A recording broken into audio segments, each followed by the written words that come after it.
Assalamualaikum warahmatullahi wabarakatuh. Salam bahagia.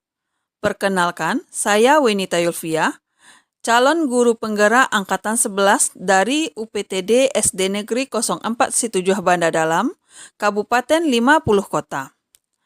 Pada kesempatan kali ini, saya akan menyimpulkan diseminasi budaya positif di sekolah yang telah saya laksanakan. Diseminasi budaya positif ini saya laksanakan di sekolah saya di UPTD SD Negeri 04 Situjuh Banda Dalam, di bawah bimbingan fasilitator Bapak Devison SPD dan pengajar praktik Ibu Yosi Zulhijjah SPD.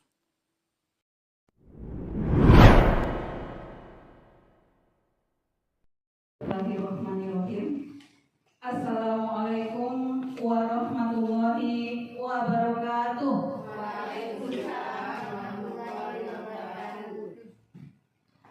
Alhamdulillahillazi hadana lihaza wa ma kunna linahtadiya laula an hadanallah.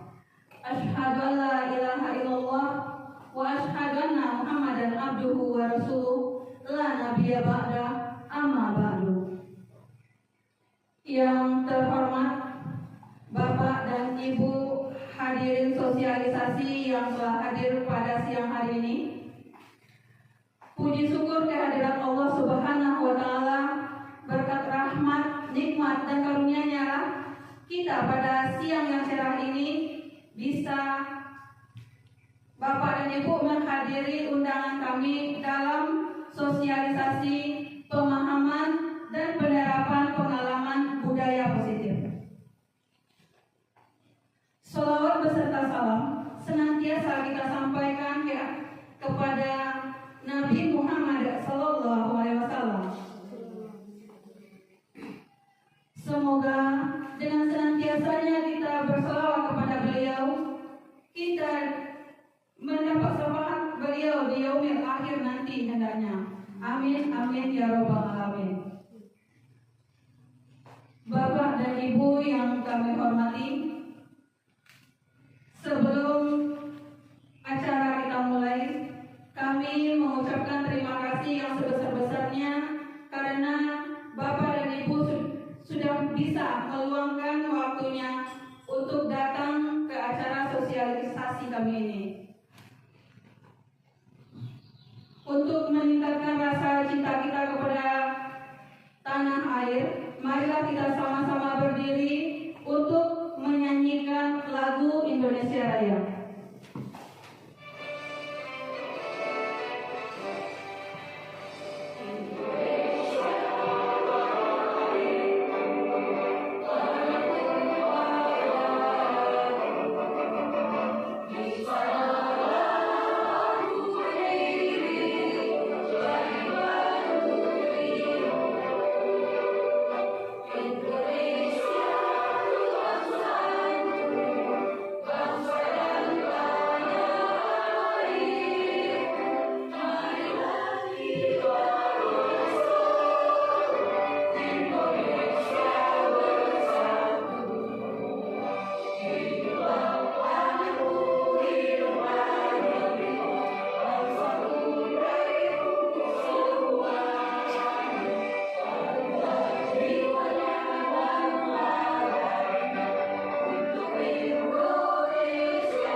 Untuk acara selanjutnya, marilah sama-sama kita dengarkan sepatah kata dari Ibu Kepala UPTD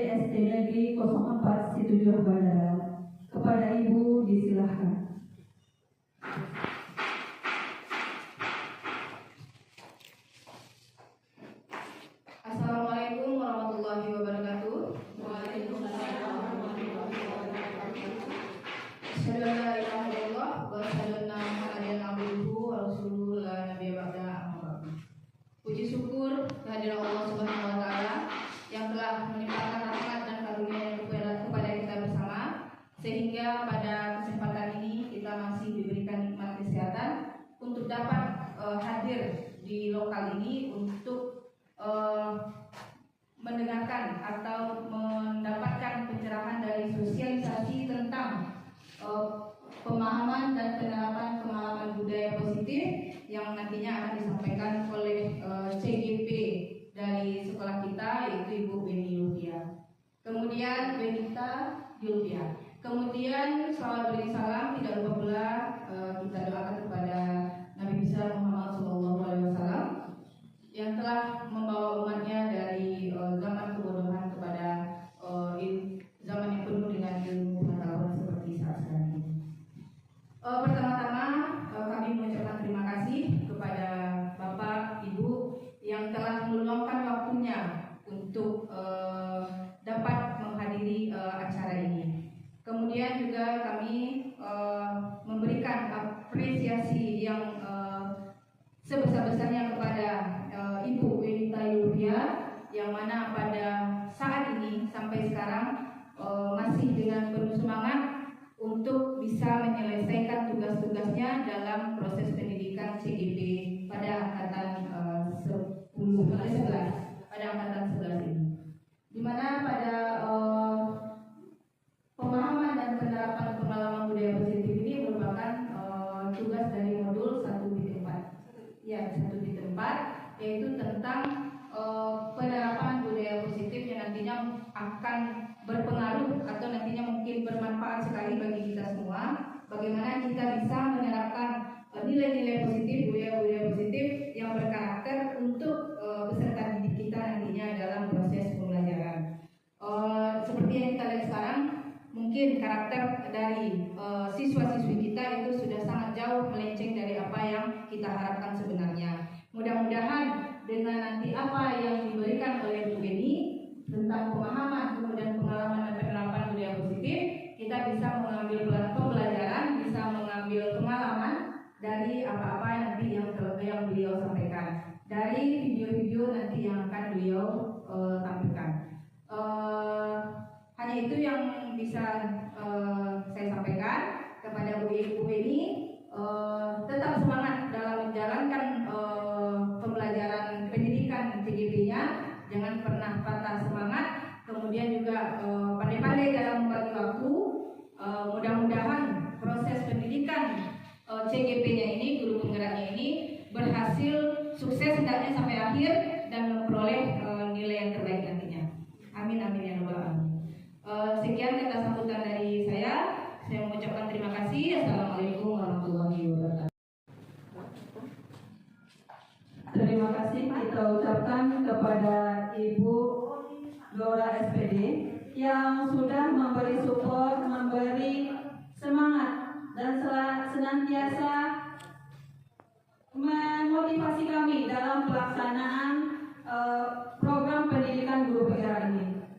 Baiklah Bapak dan Ibu semuanya, pada siang hari ini saya akan mensosialisasikan pemahaman dan penerapan pengalaman budaya positif di sekolah kita.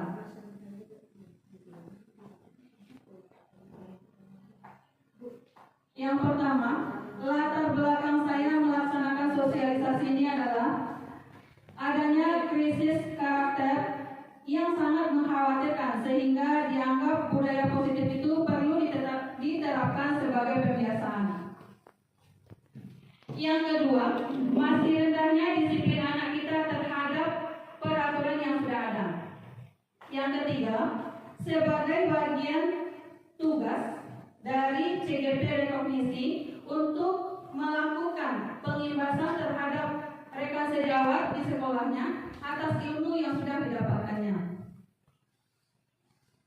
Kemudian tujuan saya melaksanakan sosialisasi ini antara lain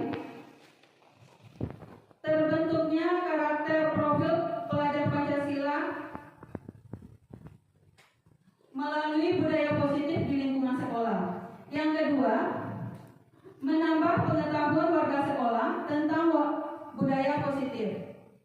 Yang ketiga, membangun disiplin positif yang berasal dari motivasi intrinsik. Yang keempat, membuat keyakinan kelas sebagai langkah awal terbentuknya disiplin positif. Dalam modul budaya positif ini, ada 8 konsep inti yang sudah kami pelajari. Yang pertama, perubahan paradigma belajar.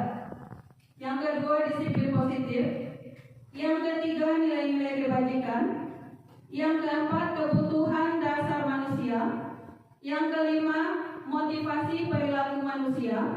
Yang keenam, posisi kontrol guru. Yang ketujuh, keyakinan kelas. Dan yang terakhir, segitiga restitusi. Untuk budaya positif yang pertama adalah pembelajaran dengan paradigma baru. Pembelajaran dengan paradigma baru merupakan pembelajaran yang dirancang berdasarkan prinsip pembelajaran berdiferensiasi yang mana nantinya peserta didik akan diajar sesuai dengan kebutuhan dan tahap perkembangannya, sesuai dengan profil pelajar Pancasila. Baiklah Bapak dan Ibu, sebelum saya melanjutkan sosialisasinya, karena saya lihat banyak yang main HP, kita ice breaking dulu ya. Mau ice breaking? Mau.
Sudah selesai semuanya, Bu? Ya. Nah, masih ada yang main HP? Tidak. Jadi HP-nya kita simpan dulu ya.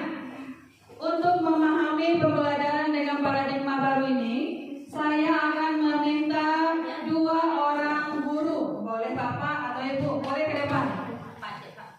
Ini akan menceritakan bagaimana pembelajaran dengan paradigma baru tersebut. Ya, Ibu Vivi dengan Ibu Nova. Ibu Nova boleh bawa pena. Bawa pena, bawa kertasnya. Kertas mana? Sticky note. Ya. Dan untuk pemahaman tentang pembelajaran dengan paradigma baru ini, Ibu Vivi dengan Ibu Nova akan melakukan sebuah permainan. Caranya, Ibu Nova silahkan tulis satu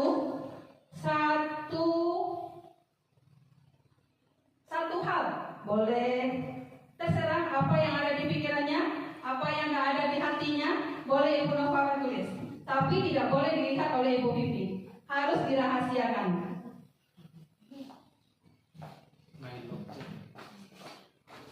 Amis ya, disolang dulu nih.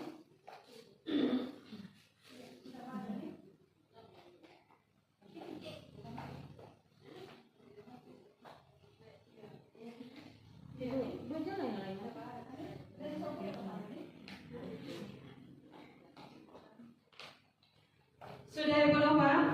Sudah. Sekarang kertas itu Ibu Nova pakai ambil satu kertas saja, penanya boleh diletakkan, kertas yang lain juga boleh diletakkan. Digenggam, jangan sampai terlihat oleh Ibu Vivi. Ibu Vivi boleh sekarang, Ibu Vivi meminta kepada Ibu Nova untuk memperlihatkan apa yang ditulis oleh Ibu Nova. Bisa dengan membujuk, merayu, diiming-imingi dengan hadiah boleh, dipaksa juga boleh, diancam, terserah. Nah, silakan dikasih waktu 30 detik. Waktunya Ibu 30 detik. Boleh, nanti dikasih hadiah boleh, dipaksa juga boleh. Nah, dipaksa juga boleh.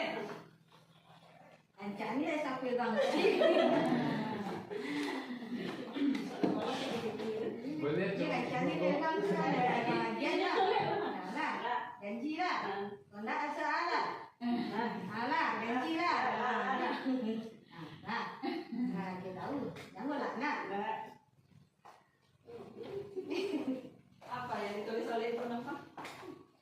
Ibu Nova ternyata lelah Bu ini. Ternyata Ibu Nova lelah. Nah, Ibu Nova dengan Ibu Vivi boleh duduk kembali. Terima kasih.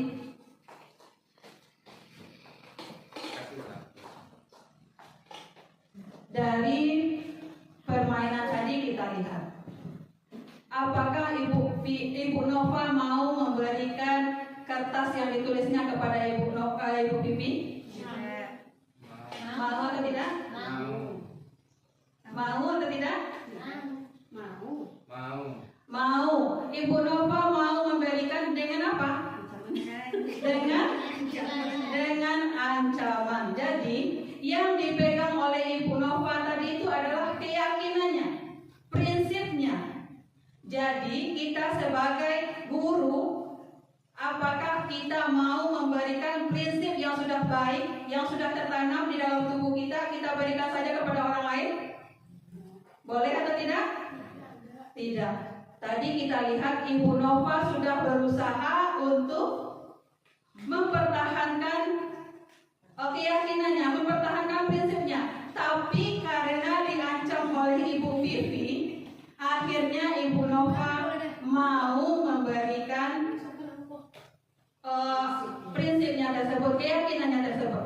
Jadi begitulah ibu-ibu paradigma pembelajaran baru tersebut. Sekarang kita lihat mengubah paradigma stimulus respon ke pembelajaran teori kontrol.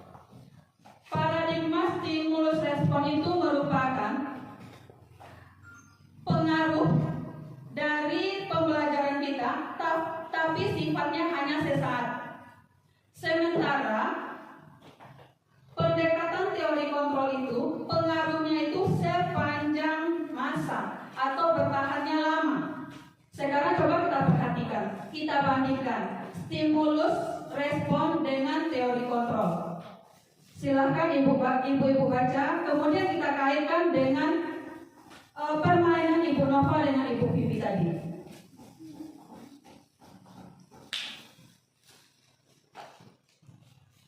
Silahkan dibaca, kemudian coba ibu-ibu simpulkan siapa yang bisa menyimpulkan dari permainan tadi. Ada bapak atau ibu yang akan menyampaikan pendapatnya? Bagaimana kesimpulan dari atau perbandingan dari stimulus respon dan teori kontrol yang kita lihat dari permainan tadi? Kita dengarkan pendapat dari Bapak Ahmad ya.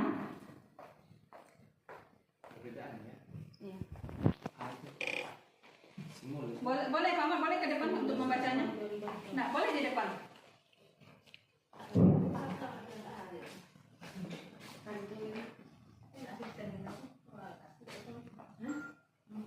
Baiklah, saya akan coba membedakan antara stimulus respon dengan teori kontrol ya. Dengan tadi saya sudah membaca simulasi respon ini dan teori kontrol itu, maka kesimpulan yang bisa saya ambil tentang perbedaannya adalah yang pertama, simulasi respon ini bisa saja apa yang ada pada seseorang bisa saja kita membujuknya. Artinya seperti permainan tadi, Ibu Nova yang tadinya tidak mau, tetapi dengan beberapa hal bisa jadi membujuknya, merayunya, atau bahkan dengan mengancamnya bisa jadi berubah pikirannya. Tetapi di dalam teori kontrol, saya memahami ini adalah seseorang yang tidak akan bisa diubah dengan pendiriannya.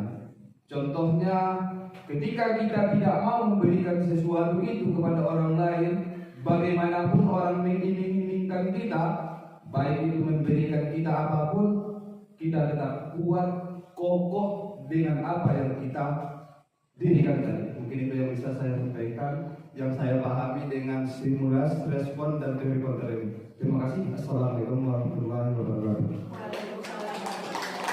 Kita kasih aplaus untuk Bapak Ahmad dulu. Bagus sekali jawabannya ya. Terima kasih Bapak Ahmad. Apa yang disampaikan oleh Bapak Ahmad tadi sangat benar sekali. Jadi untuk stimulus respon ini, itu jangka waktu pengaruhnya itu hanya sebentar.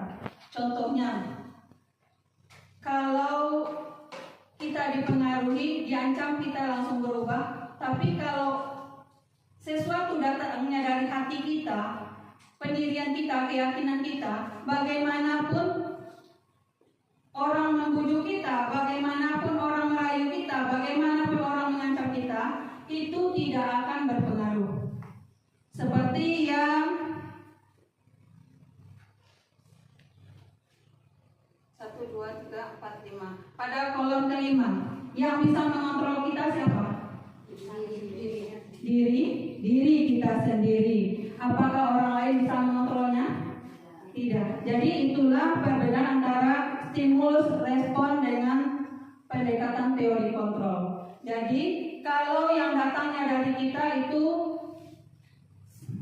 pengaruhnya, nilai-nilai keyakinannya akan bertahan lama.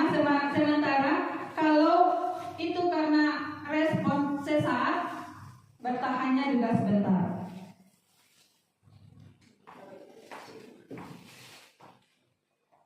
Sekarang kita masuk ke budaya positif yang kedua, yaitu disiplin positif. Apa itu disiplin positif? Sebelum masuk ke disiplin positif, kita lihat satu kata saja dulu, disiplin. Kira-kira disiplin itu apa? Apa disiplin itu? Ya, Ibu Tuti, boleh Ibu Tuti ke depan.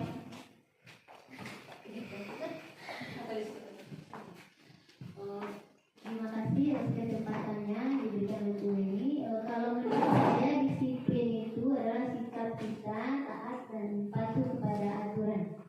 Iya, bagus, paham dan patuh kepada aturan. Ibu yang lain ada? Bapak? Biasanya disiplin itu dikaitkan dengan apa? Dengan peraturan, apa lagi? Hukuman, apa lagi? Sanksi. Ancaman? Apa lagi? Ada kita memberi anak kita yang sudah disiplinnya bagus dengan pujian? Ada. Itu hadiah, penghargaan atau reward. Jadi disiplin itu berasal dari kata disiplina yang artinya belajar. Sedangkan disiplin positif itu mengacu pada tanggung jawab terhadap apa yang dilakukan berdasarkan nilai-nilai yang kita yakini. Kemudian disiplin positif itu merupakan salah satu cara menerapkan disiplin yang bertujuan untuk menumbuhkan kesadaran pada peserta didik kita untuk memberdayakan peserta didik kita tanpa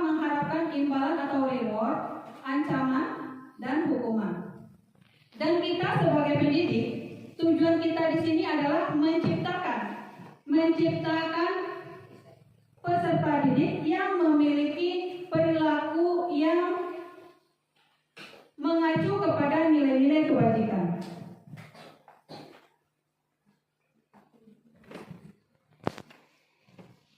Sekarang untuk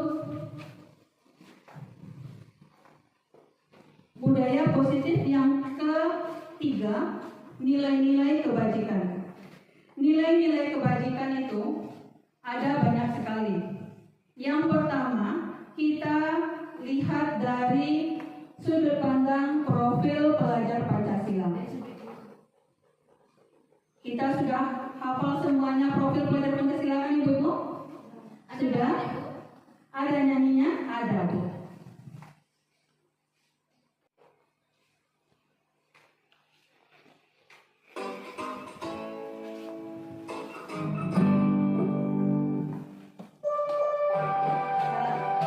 Ibu-ibu ikuti ya, ini gara ada lagu Dimensi Profil Pelajar Pancasila.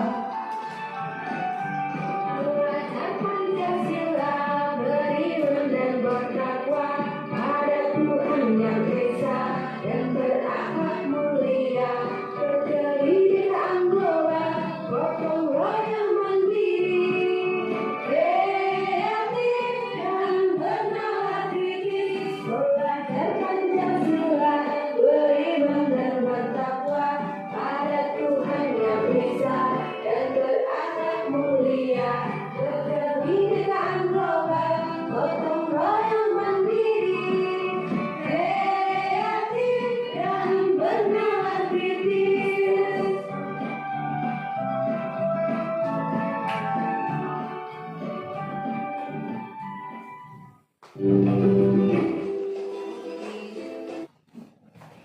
Nah, itulah nilai-nilai kebajikan berdasarkan profil pelajar Pancasila. Kemudian, nilai-nilai kebajikan berdasarkan Primary Years Program itu ada 12 jenisnya.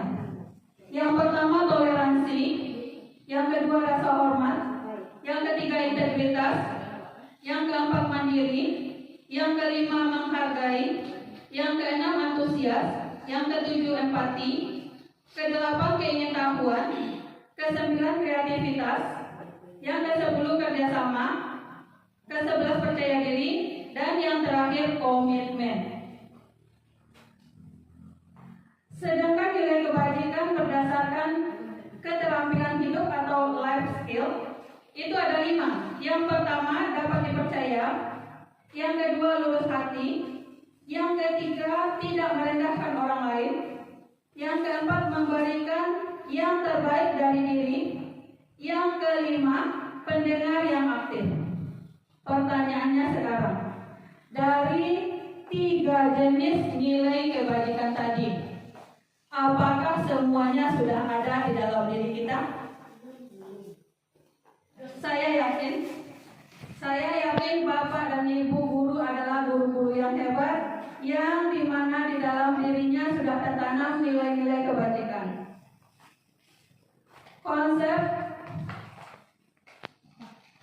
Konsep inti budaya positif yang ke-5 adalah kebutuhan dasar manusia. Kita sebagai manusia makhluk hidup atau benda mati?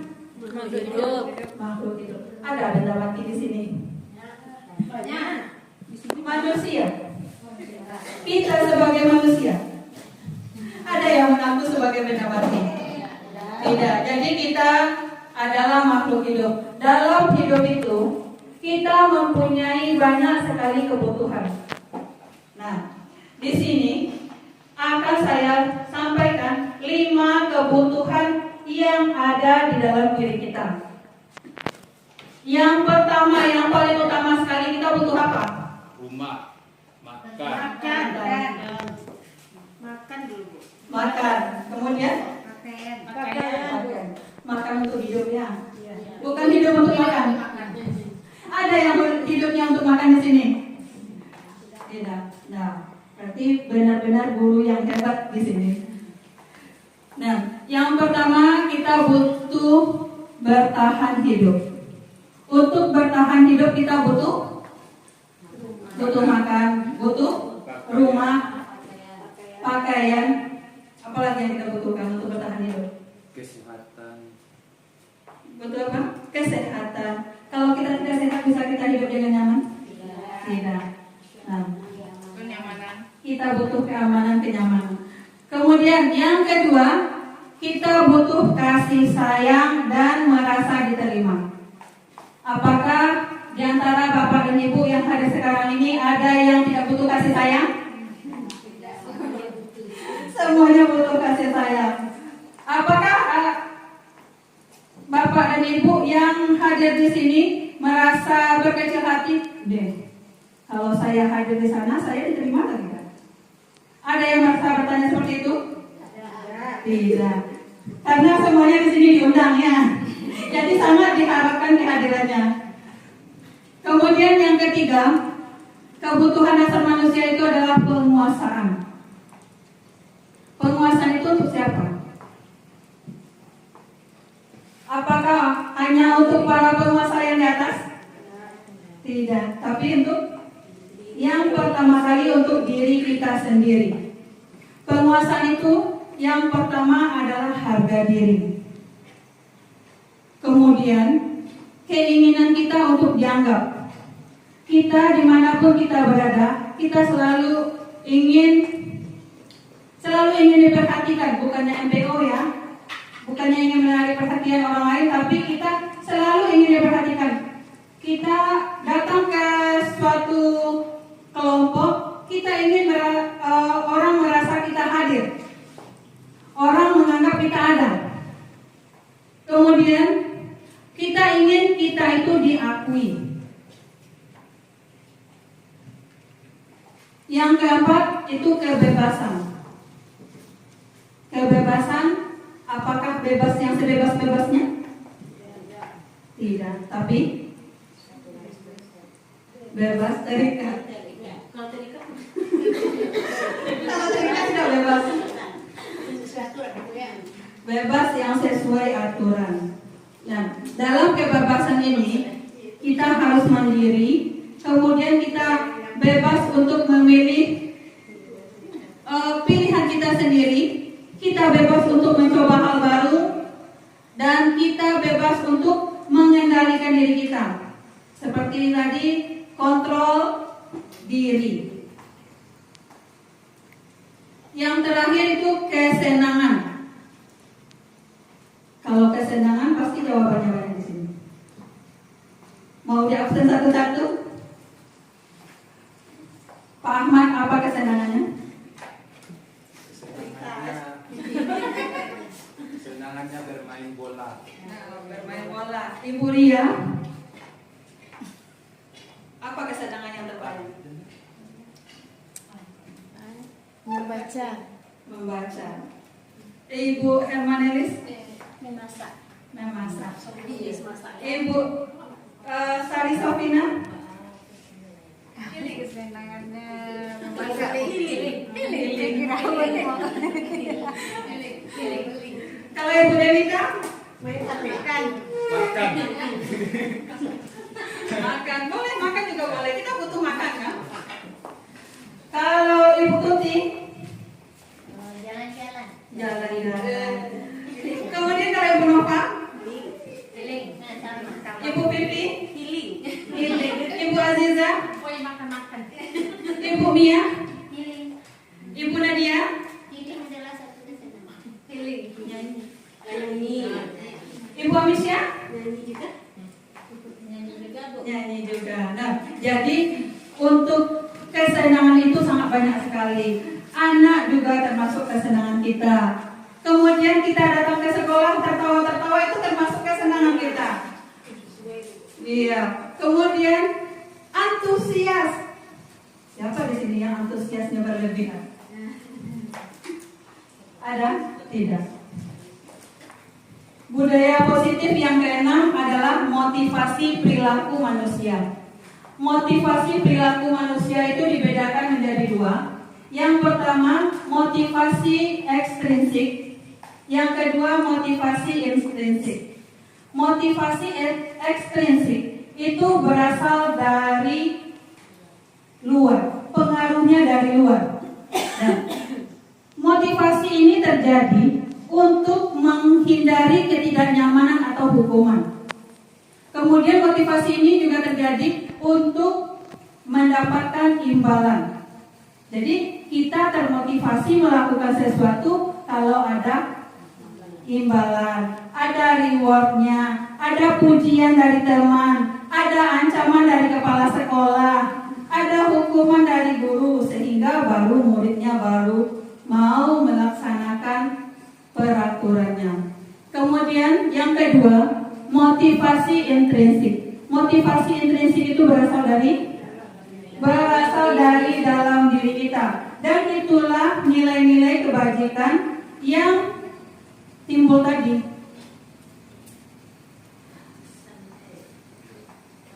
Motivasi intrinsik ini itu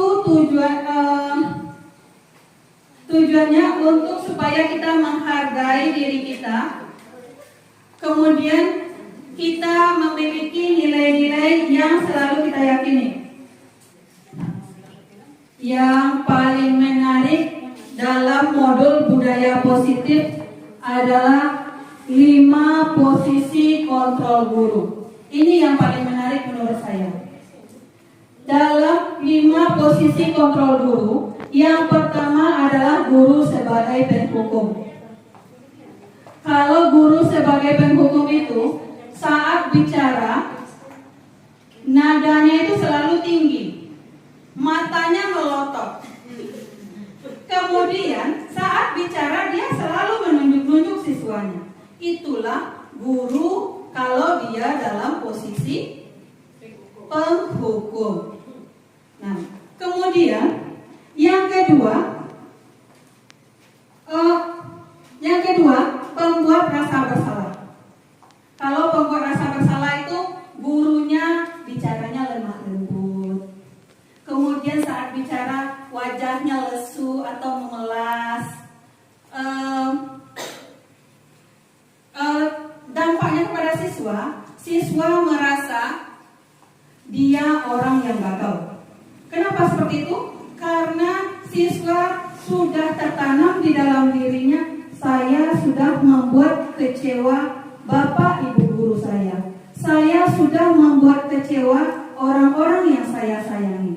Itu akibat dari posisi kontrol guru yang membuat rasa bersalah. Yang ketiga, posisi kontrol guru sebagai teman. Kontrol guru sebagai teman, dia selalu bicaranya bercanda, mengajak bergurau, tidak pernah menyalahkan, memberikan respon yang baik. Itu kalau posisi kontrolnya berada pada posisi sebagai teman.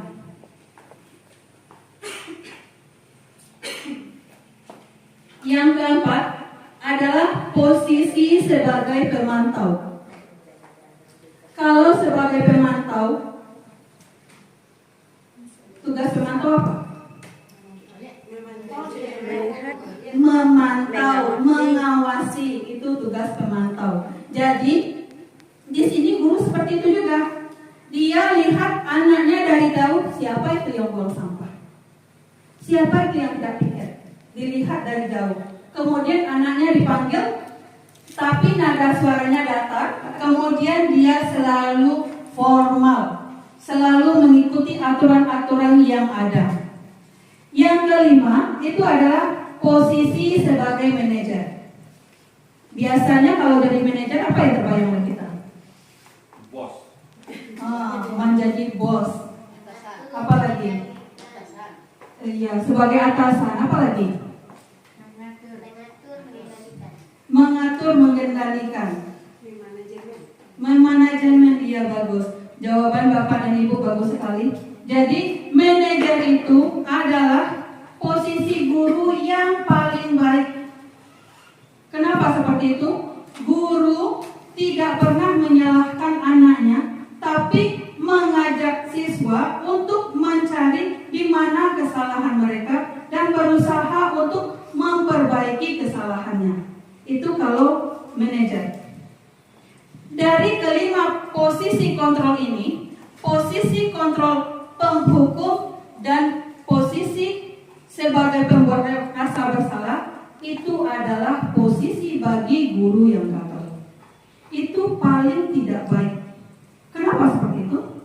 Karena akibat dari posisi kontrol guru yang menghukum dan rasa bersalah itu, siswa di dalam diri siswa itu tertanam rasa gagalnya, ada identitas gagal di dalam diri siswa.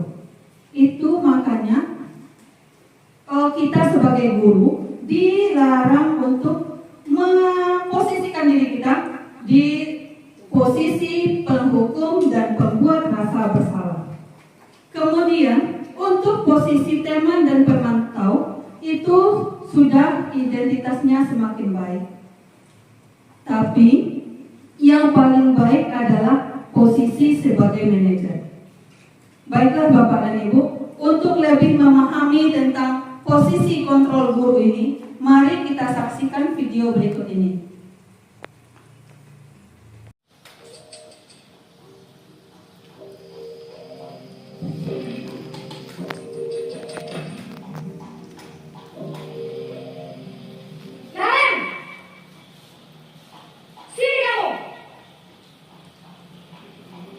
Selamat pagi, Bu. Selalu terlambat. Kamu deh, pasti terlambat. Maaf, Bu. Saya Apa? Apa coba? Alasan kamu apa lagi? Kapan sih kamu tidak terlambat? Malas sekali ya kamu jadi anak. saya Dasar pemalas. Gak kapok-kapok sih kamu. Sudah berapa kali terlambat? Sana, kamu keliling lapangan basket 2 kali. kenapa saya harus keliling lapangan basket, Bu? Kenapa? Kamu melarang ibu. Berani-beraninya jawab. Sudah terlambat, masih berani jawab nggak? Sekarang, keliling lapangan basket 5 kali sekalian. Biar kapok. Cepat. Pergi sana ke lapangan basket. Nah, itu merupakan contoh dari posisi guru. Pertanyaannya sekarang, nanti Bapak dan Ibu akan diberi 1 lembar kertas. Bapak dan Ibu akan menulis apa posisi kontrol guru yang terjadi di dalam video tersebut.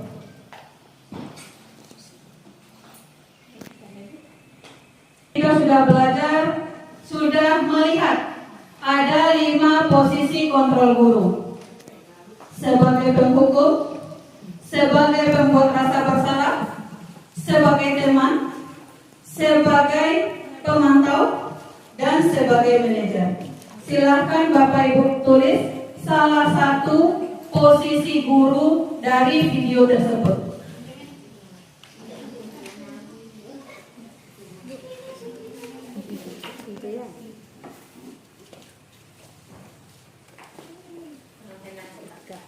Awas sudah, Bu. Nah, bagi Bapak dan Ibu yang sudah selesai, boleh ditempelkan di bawah sini, di bawah video 1.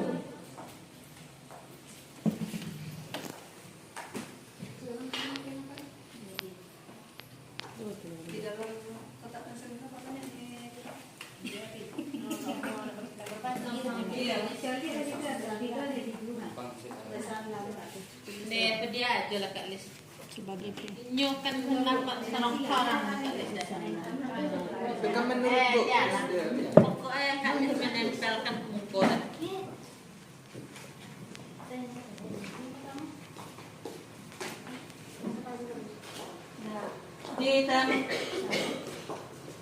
Ditempel di bawah video yang pertama.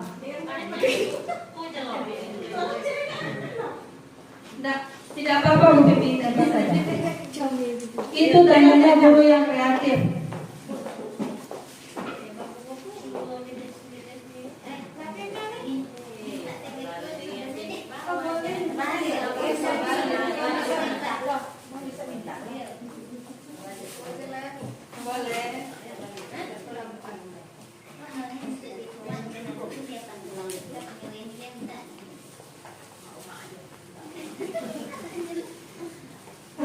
Sudah semuanya, Bu? Belum, Bu. Belum, masih ada?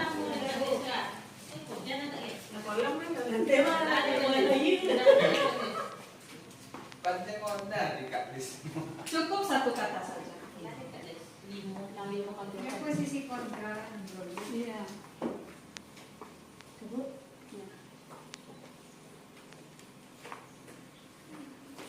Sekarang kita lihat ya, secara umum saja. 1, 2, 3, 4, 5, 6, 7, 8, 9, 10, 11, 12, 13. Semuanya menjawab posisi kontrol penghukum. Kasih aplaus untuk Bapak Ibu semuanya dulu. Ternyata Bapak dan Ibu memang guru-guru yang hebat-hebat. Hanya dengan video berdurasi 1 menit 12 detik Bapak Ibu sudah memahami apa itu posisi kontrol guru. Nah, sekarang coba kita lihat ini. Dari posisi kontrol guru sebagai penghukum itu, gurunya berbuat menghardik, menunjuk-nunjuk, kemudian menyakiti, menyindir, kemudian katanya kasar. Kata-kata yang dikeluarkan itu kasar. Hasilnya bagaimana? Siswa akan menjadi siswa yang pemberontak. Kemudian siswa selalu menyalahkan orang lain. Dan siswa akan selalu berbohong. Itu hasilnya kalau kita sebagai guru yang penghukum. Kemudian murid itu kaitannya dengan dunia berkualitas bagaimana? Maksud dunia berkualitas itu di mana letak kita sebagai guru, di mana posisi kita di hati murid kita. Ternyata kalau kita guru yang penghukum, murid itu meletakkan kita di luar, sangat jauh sekali, mungkin di luar angkasa. Tidak di hatinya kita. Kita tidak ada di hati, tidak ada di pikirannya. Tapi kita berada di luar angkasa. Nanti muridnya susah mencari di mana ibu saya ya. Planet apa sekarang ya? Nah, kemudian murid apabila gurunya meminta pertolongan, dia akan mengucapkan, biarkan saja, nanti saja. Paling gurunya marah-marah lagi. Itu yang diucapkan oleh murid kita. Kemudian dampaknya kepada murid apa? Murid akan mengulangi kesalahan yang sama. Potang olah inyo talabe. Ini inyo puluh ya. Bisa inyo puluh ya. Itu akibat apa? Akibat dari posisi kita sebagai penghukum.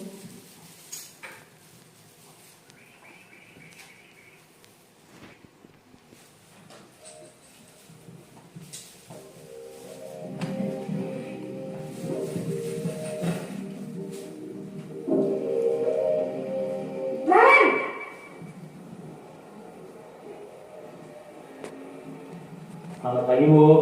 Naren, kamu kenapa terlambat lagi, nak? Ya Tuhan, Naren, kamu senang ya bikin ibu susah ya? Kalau kamu terlambat lagi, nanti ibu yang ditegur bapak kepala sekolah, nak. Disangka ibu tidak bisa membina kamu. Duh, gimana ini? Maaf, Bu. Duh, Gusti Naren, kamu suka ya kalau ibu ditegur bapak kepala sekolah? Terus, sekarang ibu harus tulis apa yang di buku absen? Ini kamu sudah sering terlambat loh. Ibu harus apa coba? Maaf, Bu. Maaf sekali. Ya sudah, lain kali jangan bikin ibu susah lagi ya, nak ya. Ibu tidak akan kuat lagi kalau kamu begini terus. Bisa jantungan kalau ibu ditegur bapak kepala sekolah. Sana cepat kelas. Maaf ya, Bu. Maaf sekali. Dan silakan Bapak dan Ibu tulis apa posisi guru dalam video tersebut.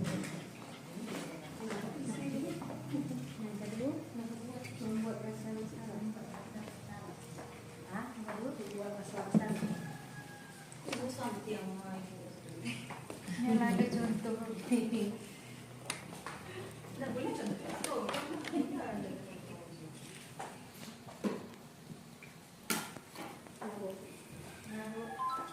Nah, bagi Bapak Ibu yang sudah siap, boleh ditempel ucapan pada video yang kedua. Tolong Kak Lis.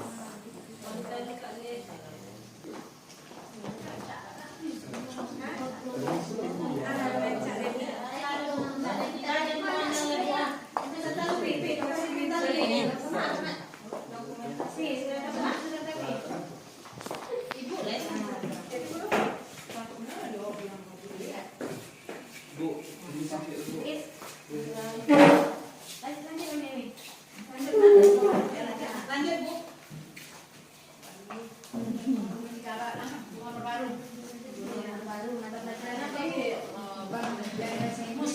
Seni tari dan seni musik.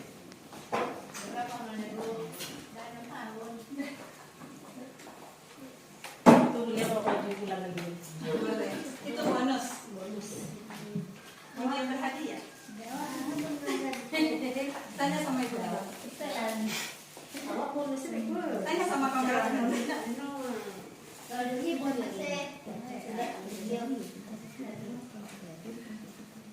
Dari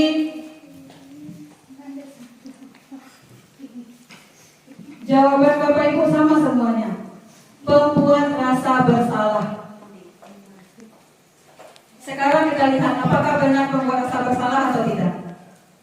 Benar atau tidak? Benar.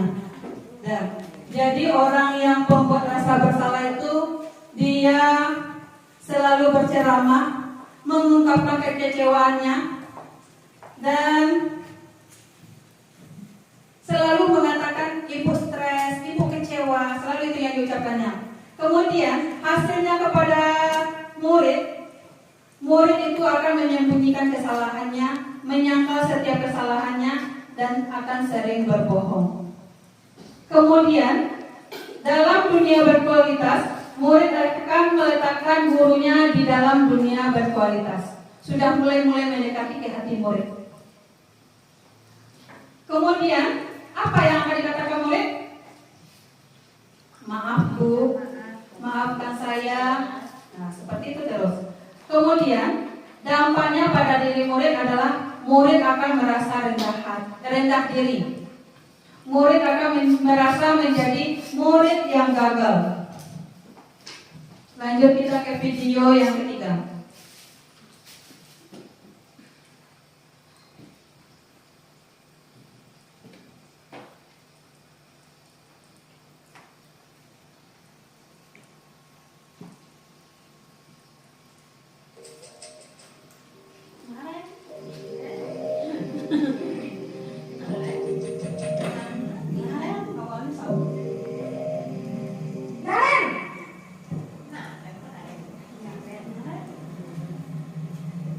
Selamat pagi Bu. Wah, sudah jam berapa ini nak? Terlambat lagi ya sayang. Iya Bu, habis ibu saya lupa bangunkan saya Bu. Kamu malah menyalahkan ibu kamu. Kamu bukannya anak yang larinya paling kencang. Kok terlambat sih? Iya Bu, saya memang terlambat bangun tadi. Jadi biarpun saya lari kencang, tetap gak kejar Bu. Ya sudah sana. Nanti lain kali larinya lebih kencang lagi ya. Biar gak terlambat lagi. Bikin seneng ibu. Demi ibu. Bisa kan? Bisa lah Bu. Ya sudah sana masuk kelas. Ibu beresin urusan absen kamu. Kamu ini ada-ada saja. Dan dari dua video yang sudah kita bahas semuanya sama, jadi tidak perlu lagi kita tulis di sana ya. Kira-kira kalau kita memperhatikan video Naren tadi, di mana letak posisi kontrol gurunya? Sebagai apa? Sebagai teman. Ada ibu, bapak atau ibu yang mau menyampaikan ke depan, kenapa dikatakan sebagai teman?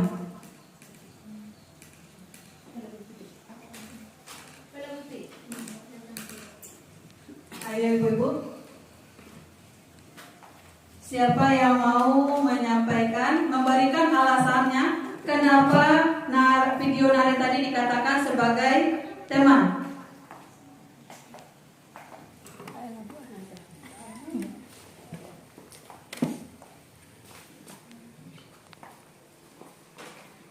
Assalamualaikum warahmatullahi wabarakatuh. Waalaikumsalam warahmatullahi wabarakatuh. Saya akan mencoba menanggapi tentang video ketiga tadi tentang posisi kontrol guru yang melakukan guru pada video 3 tadi menurut saya adalah sebagai temannya, karena guru menegur siswanya dengan cara lebih akrab pada siswanya dengan cara bercanda-bercanda sedikit, Bu. Mungkin hanya itu, Bu. Terima kasih. Assalamualaikum warahmatullahi wabarakatuh. Kita kasih aplaus untuk Ibu Sari dulu. Nah, tadi Ibu Sari mengatakan posisi guru Naren adalah sebagai teman karena dia memberikan nasihat melalui candaan. Sekarang kita lihat apakah benar atau tidak.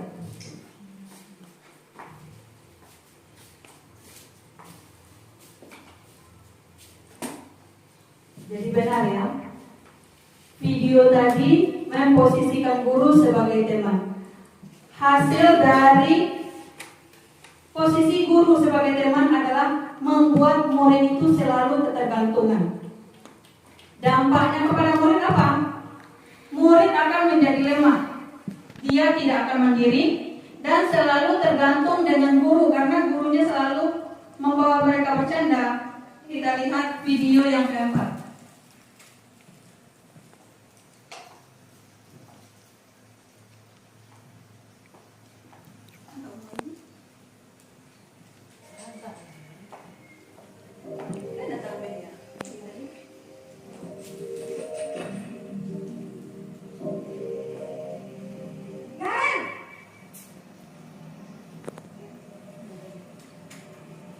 Selamat pagi, Bu. Naren, apa peraturan sekolah kita tentang jam berapa kita harus masuk sekolah, Nak? Kita harus di sekolah jam 7, Bu. Iya, betul. Sekarang sudah jam 7.20. Naren sudah tahu konsekuensinya jika terlambat hadir. Paham, Bu. Saya harus tinggal kelas pas jam istirahat selama 20 menit. Iya, benar. Konsekuensinya demikian. Jadi nanti jam 9.30 pas istirahat, kamu harus tinggal di kelas, kerjakan tugas tambahan untuk ketertinggalan kamu, ya? Baik, Bu.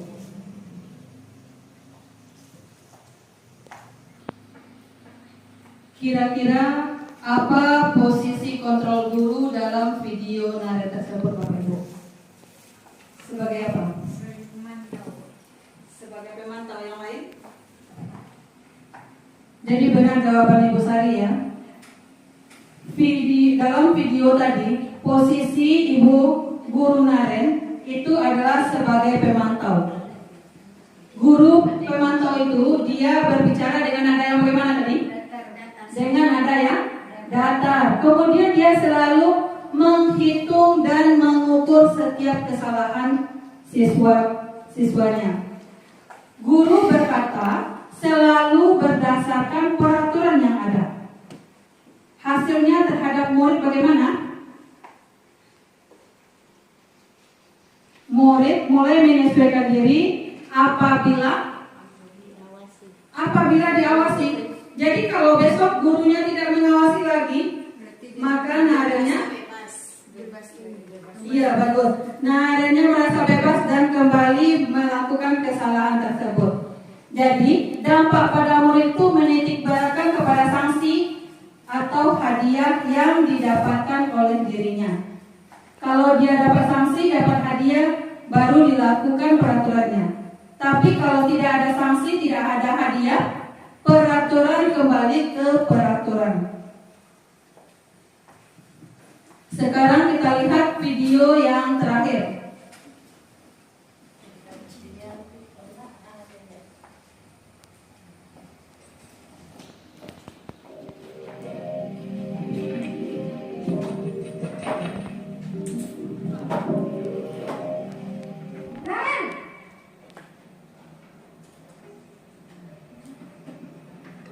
Pagi Bu.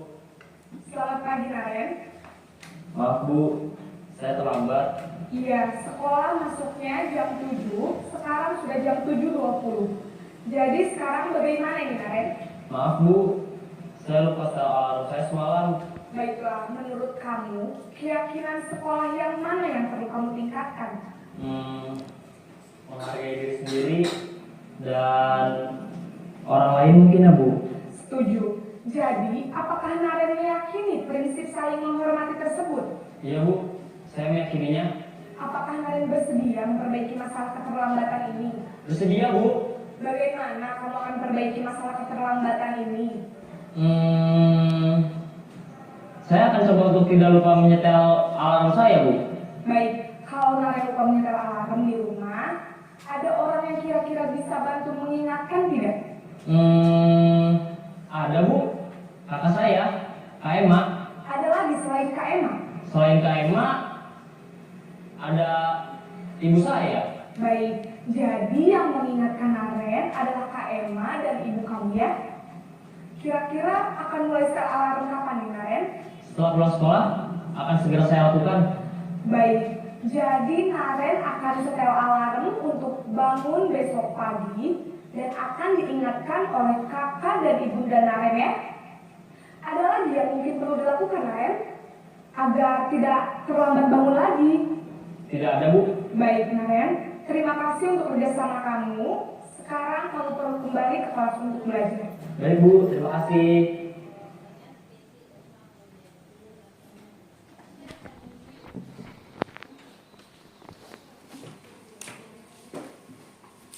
Dari video yang kita lihat tadi, kira-kira posisi ibu guru berada pada posisi apa Bapak Ibu?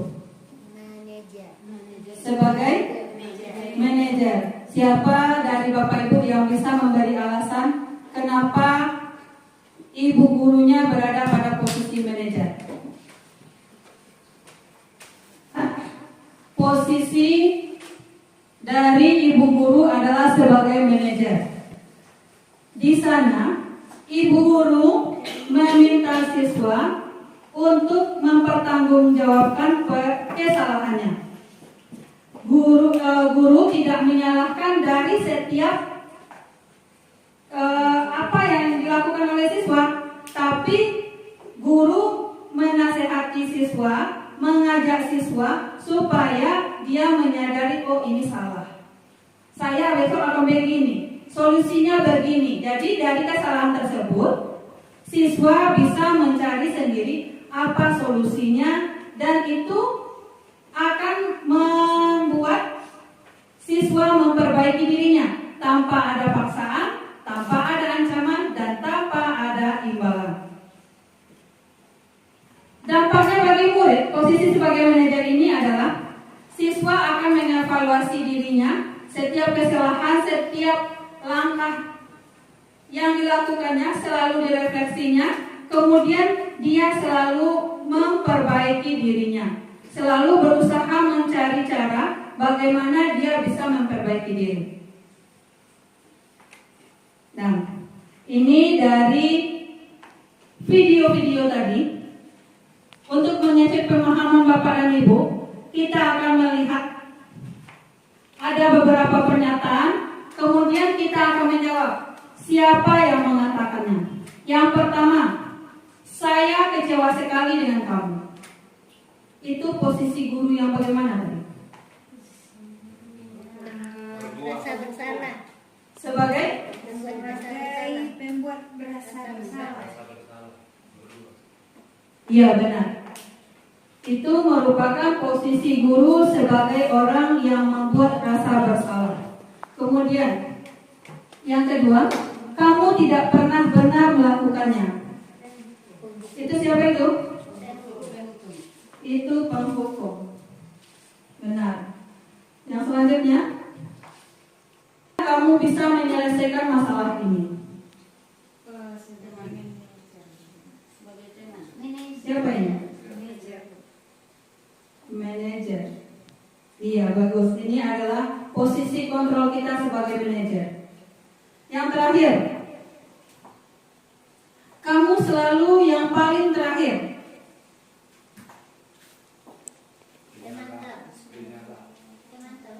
pembuat rasa bersalah, pemantau, yang lain?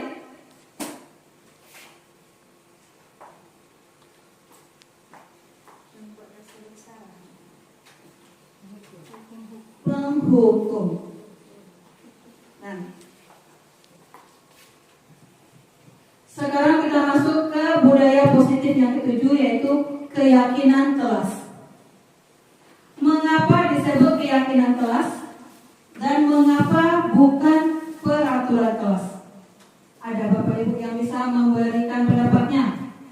Mengapa dikatakan keyakinan kelas tapi bukan peraturan kelas?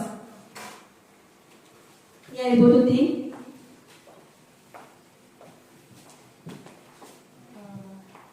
Baiklah, saya akan mencoba menjawab sesuai pemahaman saya. Mengapa dikatakan dengan keyakinan kelas? Keyakinan kelas itu dibuat bersama-sama dengan murid kita. Peraturan itu kita buat bersama-sama. Jadi kita menanyakan apa aturan-aturan yang mereka yakini bisa mereka patuhi. Jadi bedanya dengan peraturan kelas, kalau peraturan kelas itu bisa gurunya sendiri membuat tanpa melibatkan murid. Kalau keyakinan kelas kita mengikut sertakan murid kita, melibatkan mereka membuat keyakinan kelas itu untuk mereka pahami dan patuhi bersama. Ya, terima kasih Bu Tuti. Jawabannya sangat sempurna sekali ya. Mari kita lihat bersama-sama apa itu keyakinan kelas. Jadi keyakinan kelas itu seperti yang dikatakan Ibu Tuti tadi, keyakinan kelas itu merupakan nilai-nilai kebajikan yang universal yang sudah disepakati bersama. Di dalam keyakinan di kelas itu ada kata-kata positifnya. Berbeda dengan peraturan kelas. Peraturan kelas itu bisa dibuat oleh guru saja. Kemudian di dalam peraturan kelas itu sangat banyak sekali yang akan ditulis, apa saja peraturannya. Sangat banyak sekali. Tapi kalau keyakinan kelas itu sudah apa nilai-nilai kebajikan yang akan kita terapkan dalam pembelajaran kita. Ini ciri-ciri keyakinan kelas.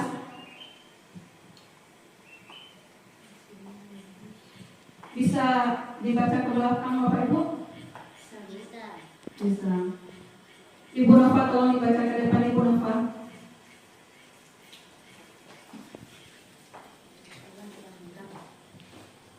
Nggak jangan langsung Ibu Nova.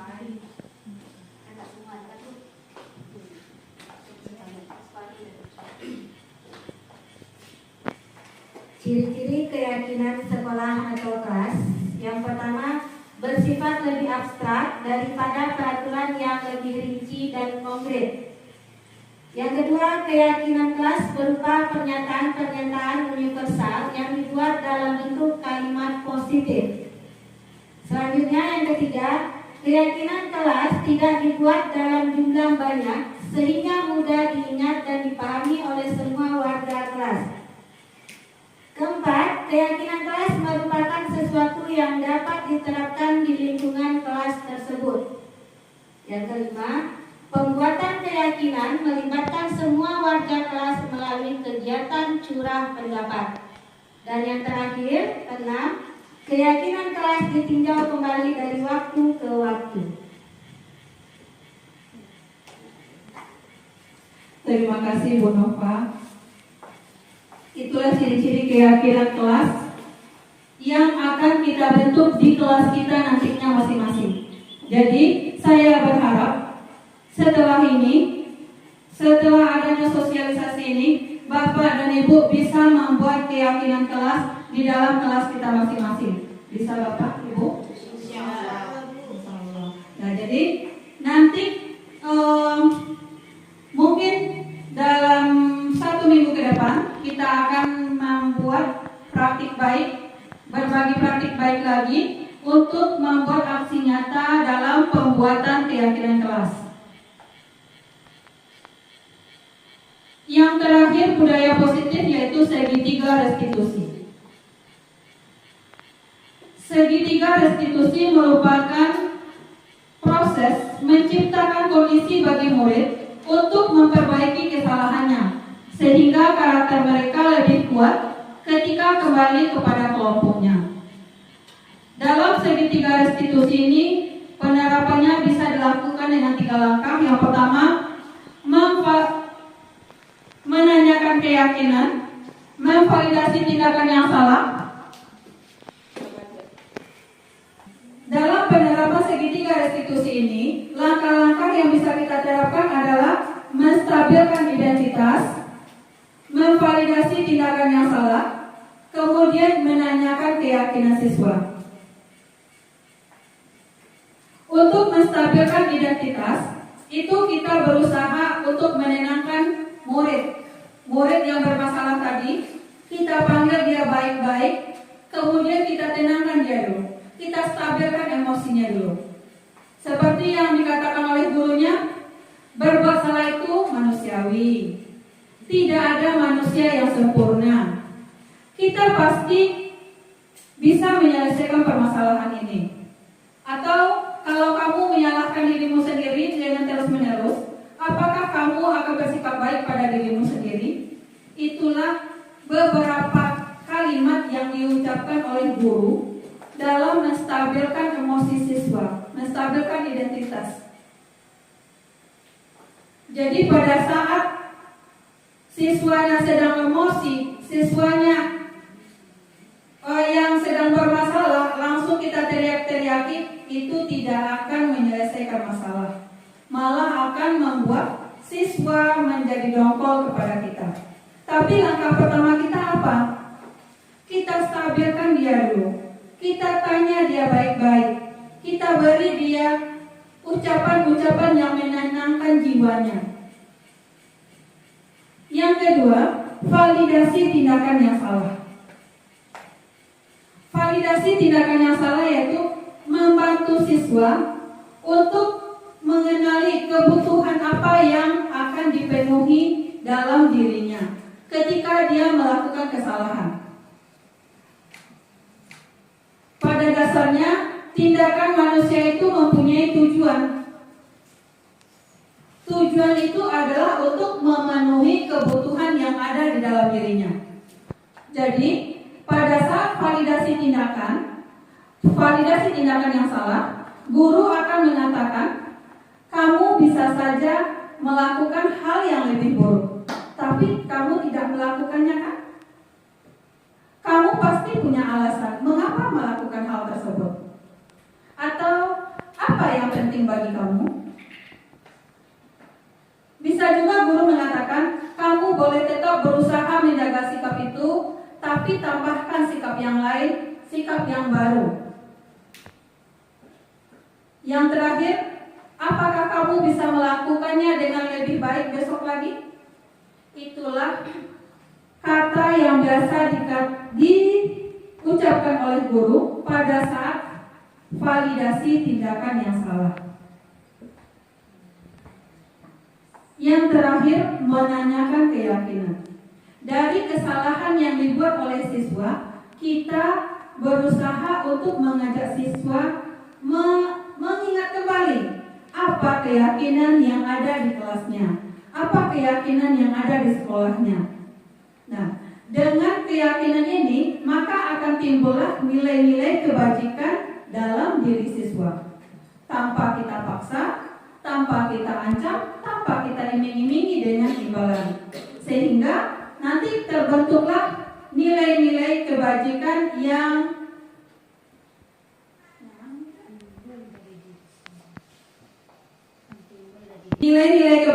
yang timbul dari diri siswa tersebut.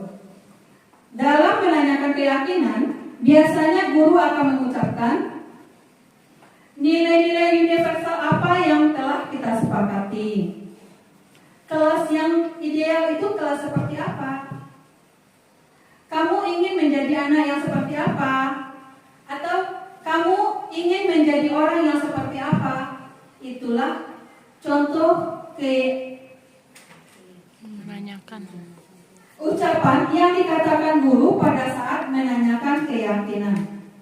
Saya mengucapkan terima kasih yang sebesar-besarnya kepada Bapak dan Ibu yang sudah hadir, yang sudah meluangkan waktunya untuk duduk bersama kami di sini, mendengarkan setiap pemaparan kami, dan itu sangat memberi apresiasi kepada kami. Itu merupakan motivasi yang sangat luar biasa agar kami bisa melanjutkan pendidikan ini berkat dorongan dari Bapak Ibu semuanya. Terima kasih semuanya. Salam dan bahagia Bapak Ibu guru hebat. Wassalamualaikum warahmatullahi wabarakatuh.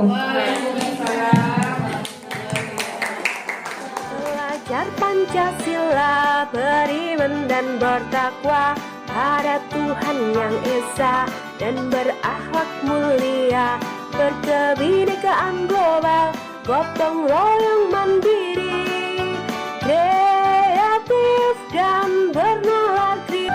Belajar Pancasila, beriman dan bertakwa pada Tuhan yang Esa dan berakhlak mulia, berkebinekaan global, gotong royong mandiri, kreatif dan bernalar kritis.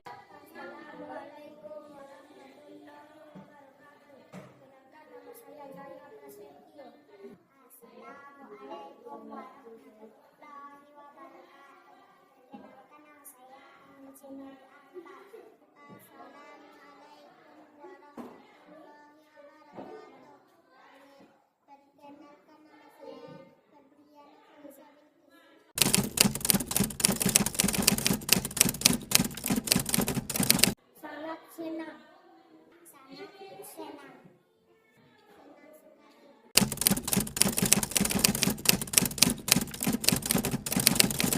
Ya, penting.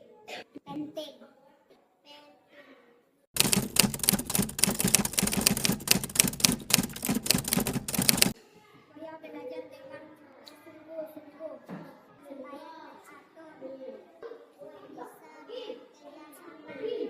Assalamualaikum warahmatullahi wabarakatuh. Perkenalkan, saya Nova Riza Agustin. Saya berasal dari UPTD SDN 04 Situjah Bandar Dalam. Saya merupakan rekan sejawat dari Ibu Wenita Yulvia, yang mana saat ini beliau sedang melaksanakan pendidikan calon guru penggerak angkatan 11. Di sini saya akan memberikan umpan balik terhadap aksi nyata yang telah beliau lakukan tentang budaya positif. Budaya positif yang telah beliau lakukan yang sangat menjadi motivasi sekali bagi saya yaitu tentang posisi kontrol guru.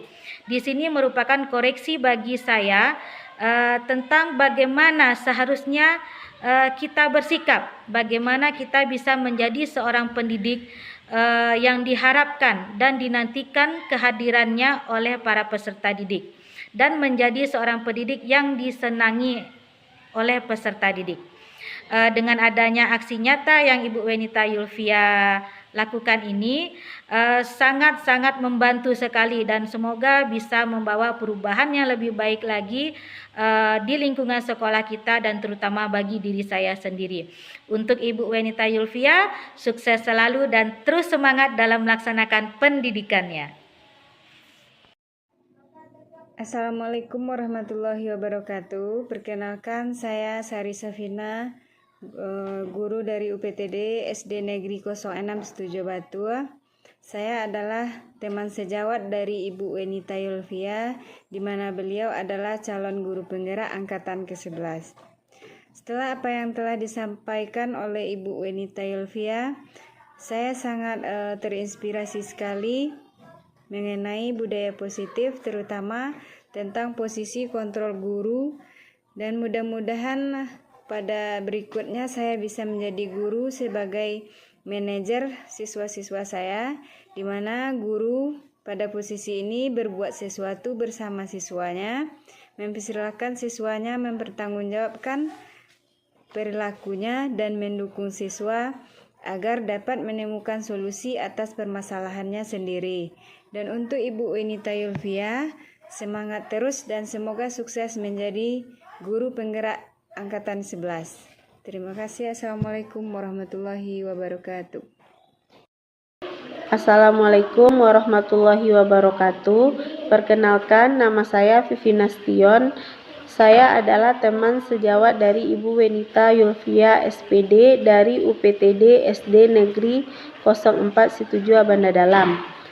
Terima kasih saya ucapkan kepada Ibu Wenita Yulfia SPD yang telah menyampaikan materi tentang diseminasi budaya positif. Dengan penyampaian Ibu Wenita, banyak ilmu dan manfaat yang saya dapatkan tentang budaya positif. Budaya positif bisa terwujud jika siswa bisa melakukan segala sesuatu berdasarkan kesadaran pada dirinya tanpa adanya paksaan, hukuman, ataupun penghargaan. Oleh sebab itu, guru diharapkan bisa berpikir kreatif untuk bisa menumbuhkan kesadaran tersebut. Salah satu yang bisa dilakukan guru adalah dengan adanya keyakinan kelas. Semoga apa yang disampaikan oleh Ibu Wenita Yulfia bermanfaat bagi saya ke depannya dan memotivasi saya untuk bisa menerapkan di dalam pembelajaran. Untuk Ibu Wenita Yulfia, semoga sukses selalu dan tetap bersemangat. Akhir kata, Assalamualaikum warahmatullahi wabarakatuh.